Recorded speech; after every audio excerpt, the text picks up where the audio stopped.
On the night of October 22nd, 1989, three boys rode their bikes down a gravel road in a small Minnesota town. Two of them made it home.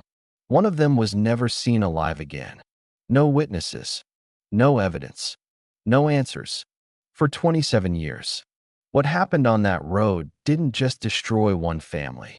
It changed the way an entire country thought about childhood, safety, and the darkness that can hide in the most ordinary places. And when the truth finally came out, when the man responsible finally spoke, what he said in that courtroom was worse than anything investigators had imagined. This is the story of Jacob Wetterling. And this is the story of the 27 years it took to find him. There is a particular kind of safety that only exists in small towns. It's not just the low crime rates or the unlocked doors or the fact that everybody knows everybody's name. It's something deeper than that. It's a feeling, almost a collective agreement, that the world is basically good, that your neighbors are basically good, that your children are basically safe. St. Joseph, Minnesota had that feeling in 1989. Population just over 3,000. A quiet, working community in Stearns County, central Minnesota. The kind of place where people wave to strangers from their porches. Where kids could disappear into the woods for an entire afternoon and their parents didn't panic. Where a Sunday evening bike ride felt as routine and harmless as breathing. The Wetterling family fit perfectly into that world. Jerry and Patty Wetterling weren't the kind of people who drew attention to themselves. They were coaches and volunteers and neighbors who showed up when things needed doing. They had 4 children, Jacob, Trevor, Carmen, and Amy, and their home on Crossroads Road was the kind of place where other kids drifted in and out all day, drawn by the noise and the warmth and the general sense that good things happened there. Jacob was the oldest, 11 years old in October of 1989. Sandy blonde hair. A gap-toothed smile that showed up in photographs the way only genuinely happy kids' smiles do. Not posed, not performed, just there. He was the kind of boy who ran toward things rather than away from them. He played baseball. He loved the Minnesota North Stars with a passion that his parents probably found both endearing and slightly exhausting. He had energy that filled rooms. He had friends everywhere. He was, by every account from everyone who knew him, exactly the kind of kid you'd want your kid to be friends with. And on the night of October 22nd, 1989, he was doing exactly what 11-year-old boys in St. Joseph did on Sunday evenings. He was going to rent a video. The plan was simple. Jacob, his brother Trevor, who was 10, and their friend Aaron Larson, also 11, were going to ride to the Tom Thumb convenience store about half a mile away. Rent something. Come home. Normal Sunday night in small-town Minnesota.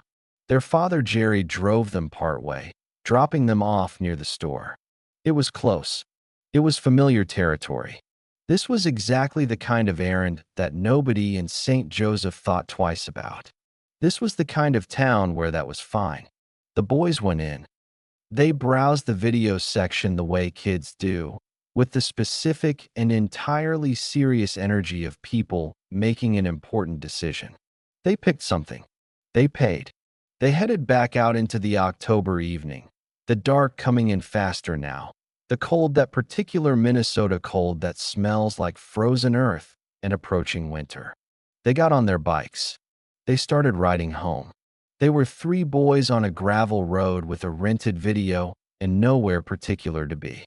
And then, from a driveway off Crossroads Road, a figure stepped out. None of them registered him at first. Not properly. Not in the way your brain registers a threat when there's still time to do something about it. The man was wearing a mask. Not a Halloween mask, something more deliberate. Something that covered his entire face. He was holding a flashlight, and he was walking toward them with the kind of direct, unhurried purpose that made it immediately clear this was not a neighbor out for a walk. The boys stopped. The masked man told them to stop. He shone the flashlight at them. And then he did something that, even now, is difficult to understand in its cold calculation. He asked them their ages. One by one, he was deciding. Then he told Trevor and Aaron to run. Run into the trees. Don't look back. And if you look back, he said, I will shoot you. Two boys ran. Because what else do you do when you are 10 years old and a masked man with a gun is giving you instructions? They ran into the dark, into the trees. They ran and they did not look back, and they kept running until they thought it was safe to stop. When they finally stopped, when they finally turned around, Jacob was gone. No sound, no voice, no sign of a struggle. Just the empty road and the October dark and the cold gravel and the absolute silence of a world that had just changed forever. Trevor and Aaron ran to the nearest house. They banged on the door. They called the police. The call came in at 9:17 p.m. Within the hour, the road was full of law enforcement.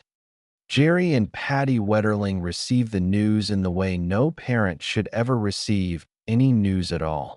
One moment they were home, waiting for their boys to come back from a routine errand. The next moment, everything they had built and loved and taken for granted was just gone. The floor was gone. The walls were gone. The ordinary Sunday night was gone. The search that launched in the hours after Jacob's disappearance was enormous, immediate, almost overwhelming in its scale. Law enforcement from across the county arrived. The FBI was called. Search dogs, helicopters, hundreds of community volunteers who drove in from St.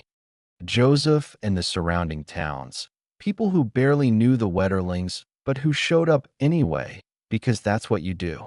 That's what people do. They walked through cornfields. They checked drainage ditches. They called his name into the dark. Jacob was not found. Not that first night. Not the next morning. Not in the days and weeks that followed. The investigation started with almost nothing.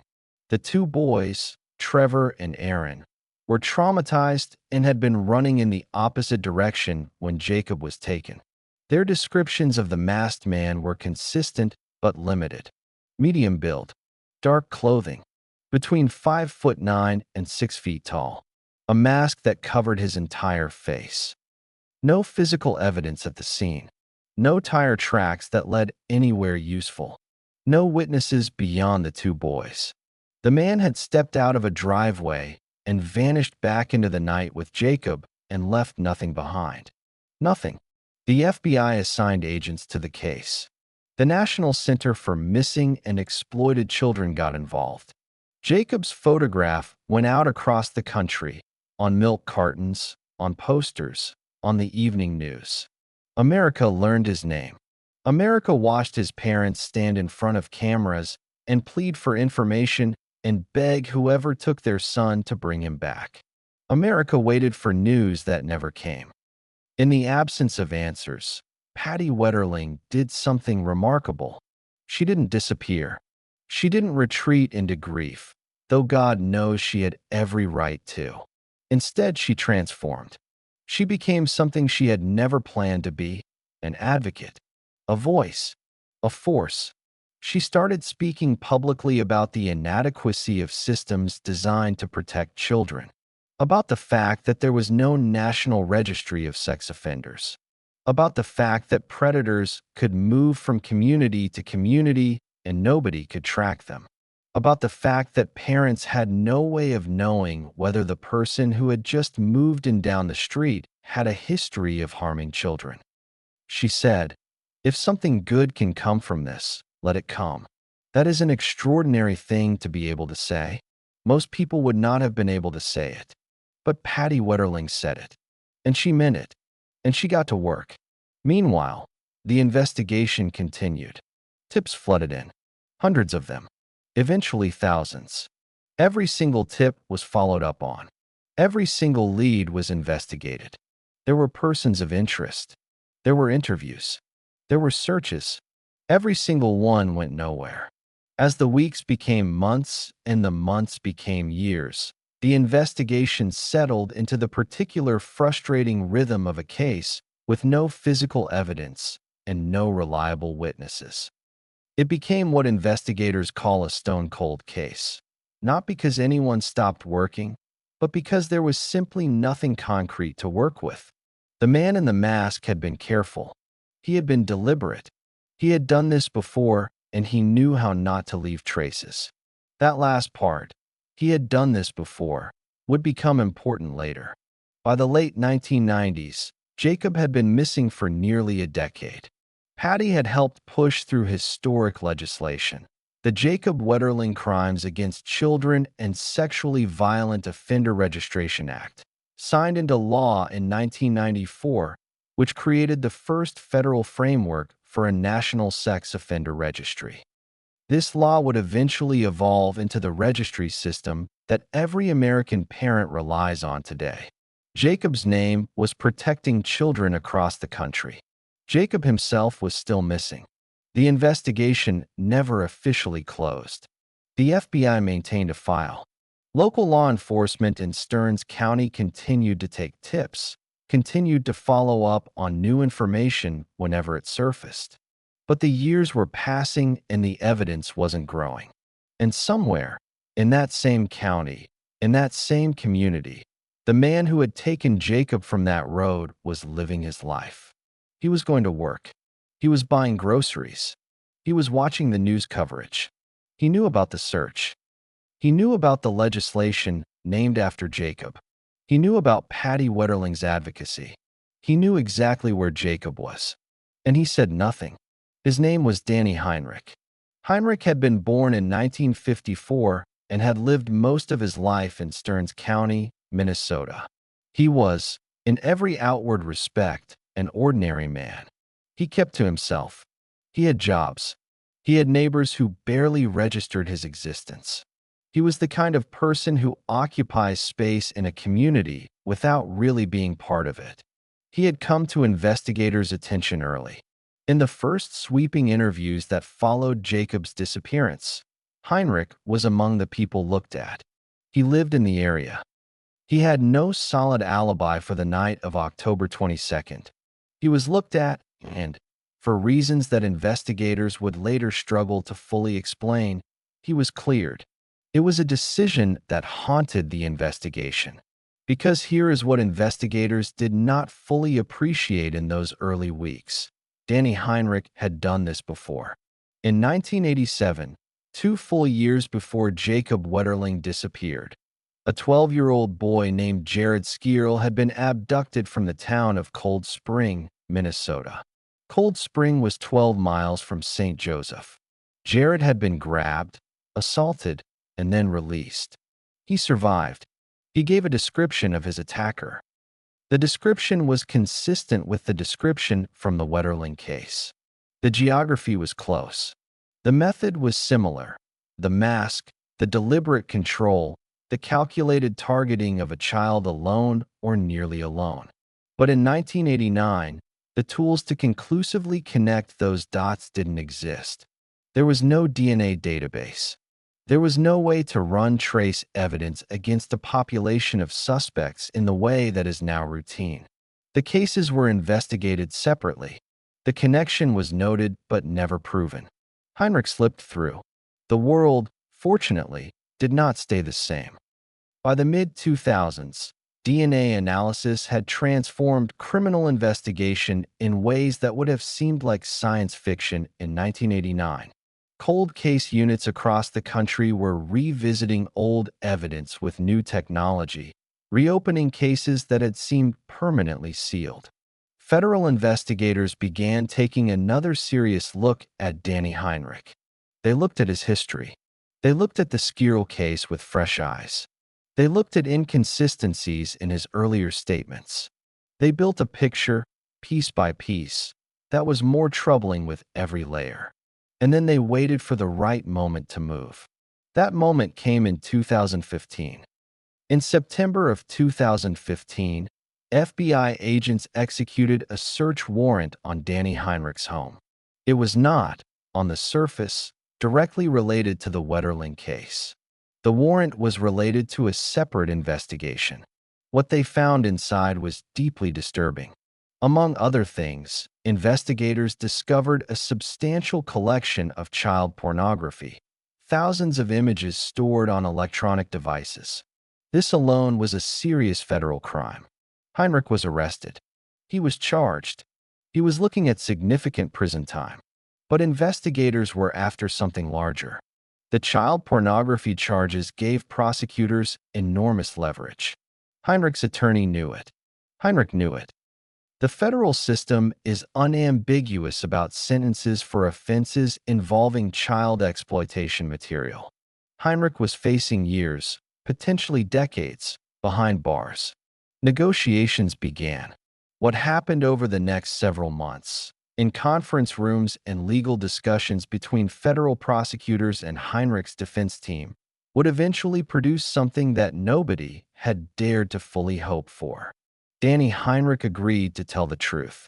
In the summer of 2016, after months of legal proceedings, an agreement was reached. Heinrich would plead guilty to the child pornography charges. He would receive a reduced sentence. And in exchange for that consideration, he would cooperate fully with investigators. He would tell them everything he knew about the disappearance of Jacob Wetterling. He would tell them where Jacob was. On August 26, 2016, Danny Heinrich got into a vehicle with law enforcement officers and directed them to a farm field near the town of Paynesville, Minnesota. He had been there before, 27 years before. He knew exactly where to go. In a field in Stearns County, in a location that had been unremarkable farmland for nearly 3 decades, investigators began to dig. And they found him. Jacob Wetterling's remains were recovered on August 26, 2016, 26 years, 10 months, and 4 days after he had been taken from that gravel road. He had been murdered on the night he was abducted. October 22, 1989. He had never left Stearns County. He was 11 years old. There are no words that properly handle this moment. The recovery of Jacob's remains after 27 years of searching is not something that language was built to describe. For the investigators who had spent careers on this case. For the community that had never stopped hoping. For a family that had carried this weight every single day for nearly 3 decades. Patty Wetterling made a public statement after the discovery. She said something that people who heard it have never forgotten. She said, "We have Jacob back. This is not the way any parent should have to get their child back. But I can tell you, as horrible as this is, there is a peace that comes with knowing. The peace that comes with knowing." Think about what it takes to arrive at that sentence. Think about what 27 years of not knowing feels like. Every morning waking up without an answer. Every lead that evaporated. Every year that passed and brought nothing. And then think about the particular kind of grace it takes to call what came after, the truth, however terrible, a peace. The Wetterling family has continued to demonstrate that kind of grace at every turn. It is not something that can be explained or replicated. It can only be witnessed with something close to awe. But the truth still had to be told. On September 6, 2016, Danny Heinrich appeared in federal court and entered his guilty plea. And as part of the formal proceeding, he gave a detailed account of what he had done. He had been in his car that night, parked near the Tom Thumb store on the edge of St. Joseph. He had been watching. He had followed the 3 boys as they rode their bikes home in the dark. He had already done this kind of thing before. He knew how to be careful. He knew how to control a situation. He had the mask. He had the flashlight. He had a gun. When he stepped out of the driveway and ordered Trevor and Aaron to run, he was using a technique he had refined before. Separate the target from anyone who might intervene. Create compliance through fear. Act quickly. It worked in 40 seconds, maybe less. He ordered Jacob to ride his bike alongside the car. Then he forced him in. He drove. What happened next, in the locations Heinrich described in that courtroom, was violent and terrible and resulted in Jacob's death.